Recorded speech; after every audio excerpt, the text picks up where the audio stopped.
네, 새로운 섹터 장은희입니다. 오늘 정부발 이슈로 인해서 반도체 전반적으로 강세를 보이고 있는데 어떤 이야기였는지 살펴보도록 할게요.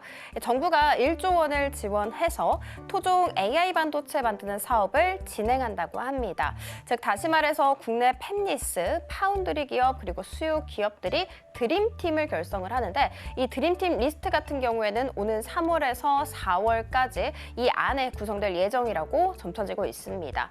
자, 조금 더 풀어서 설명을 해보도록 할게요. 국내 팹리스 기업이 AI 반도체를 설계를 합니다. 그리고 설계된 AI 반도체를 바탕으로 해서 국내 파운드리에서 생산을 하고요. 처음에 요구를 했었던 수요 기업에게 주는 것, 이런 구조를 띠고 있습니다. 그러니까 처음부터 끝까지 다 국내에서 이뤄진다 이렇게 생각을 해주시면 되고요. 예를 한번 들어보도록 할게요. 현대차입니다. 현대차가 우리는 자율주행차에 적합한 AI 반도체를 원해요 라고 이렇게 필요에 대해서 이야기를 하면 국내 팹리스 기업, 예를 들어서 어보브 반도체 같은 기업이 있겠죠. 이 기업에서 이 요구에 맞춰서 AI 반도체를 설계를 합니다. 그리고 설계된 이 AI 반도체를 국내 파운드리 기업, 예를 들어서 삼성전자가 있겠죠. 삼성전자가 생산을 하고 요구를 처음에 했었던 현대차에게 다시 돌려주는 이런 구조를 띠고 있다라고 생각을 해주시면 됩니다. 자, 4개의 분야에 대해서 이 프로젝트가 진행될 것으로 점쳐지고 있습니다. 일단 기계와 로봇, 사물인터넷, 가전, 자동차, 방산 이렇게 4개 분야에서 1조를 지원키로 했었죠. 그리고 이 4개 사업 분야 같은 경우에는 한국의 4대 주력 사업이라고도 볼 수가 있습니다.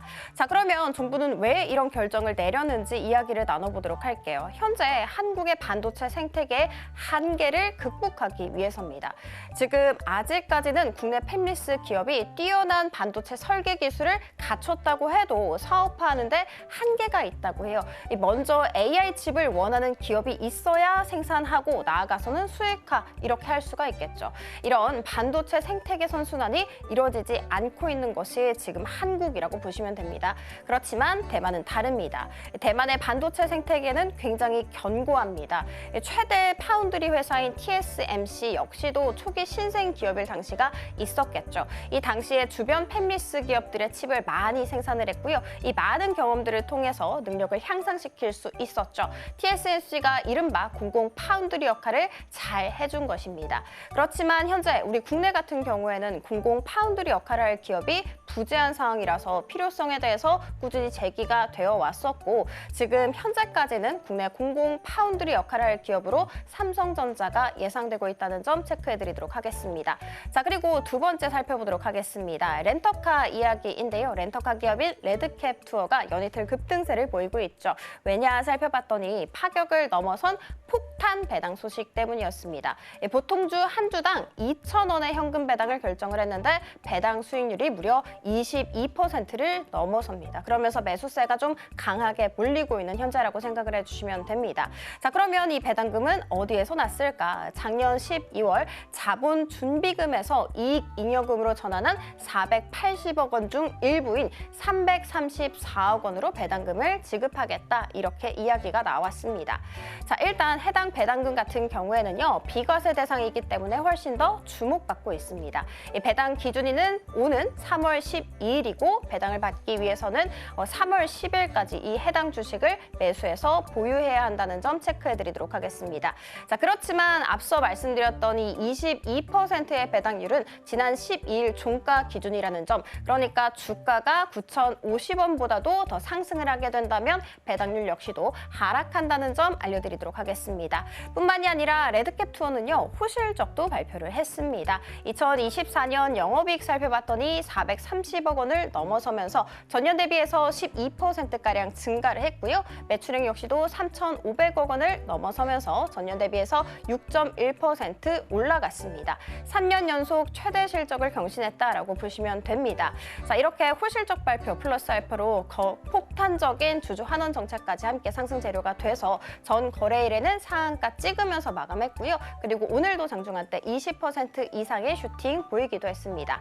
자, 그리고 다음 살펴보도록 하겠습니다. 일단 CXL부터 한번 살펴보도록 할게요. SK 하이닉스 그리고 또 삼성전자 반도체 투톱 CXL 정말 임박했다고 합니다. SK 하이닉스 같은 경우에는 CXL을 기반으로 하고 있는 이 D램 올 1분기 말에 양산할 것이라는 이야기 전해졌고요. 삼성전자 같은 경우에는 지난 10일에 적합성 평가를 거쳐서 적합 등록까지 완료된 상황이라고 합니다.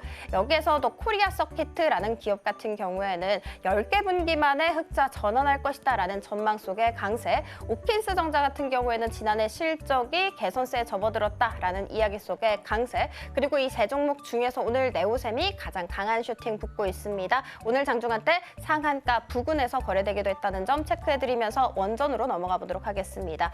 구글에서 중국과의 AI 전쟁에서 지금 전력이 위기에 처해 있다라고 코멘트를 하면서 원전이 우리의 포트폴리오 일부가 될 것이다 라고 이야기했습니다. 자, 그리고 HD 한국조선해양이 원자력 추진선 모델을 최초로 공개한 것 역시도 상승 재료가 됐고요. 이와 같은 이야기 속에 두산 에너빌리티 같은 경우에는 15% 이상의 상승세를 그리기도 했고 A프로젠과 우리기술 역시도 9%대에 나란히 강한 슈팅 보이기도 했습니다.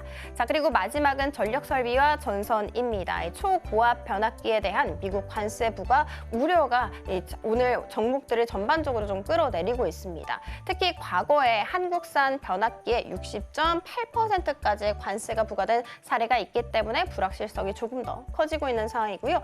일진전기 같은 경우에는 오늘 두 자릿수대 큰 폭으로 떨어지기도 했고요. LS와 LS 일렉트릭 같은 경우에는 7에서 9%대까지 급락세를 보이기도 했다는 점 알려드리도록 하겠습니다. 자, 지금까지 은혜로운 섹터 함께 살펴봤습니다.